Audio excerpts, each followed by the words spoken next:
حدیث نمبر 462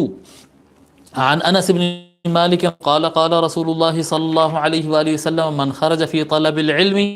فی سبیل اللہ حتی یرجع. رسول اللہ صلی اللہ علیہ وآلہ وسلم نے ارشاد فرمایا کوئی علم کی طلب میں نکل پڑے،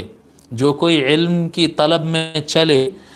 کان فی سبیل اللہ حتی یرجع، تو وہ جب تک پلٹ وہ اس وقت تک اللہ تبارک و تعالیٰ کی راہ میں ہوگا. علم حاصل کرنے کے لیے نکلا تو وہ راستے سے جا رہا، بس سے جا رہا، گاڑی پر جا رہا، اسکول میں پہنچ رہا ہے، مدرسے میں تعلیم حاصل کر رہا ہے، وہ تعلیم حاصل کرتا ہے اور گھر سے پھر پلٹ ہے، جب تک اپنے گھر کے اندر واپس داخل نہیں ہوتا اس وقت تک اس کو فی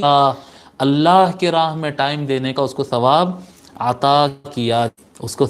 کیا جاتا ہے. کان فی سبیل اللہ حتی یرجع، اللہ کے ہی راہ میں ہوتا ہے جب تک وہ لوٹ کر نہیں آ جاتا. علم حاصل کرنے کی نیت ہے.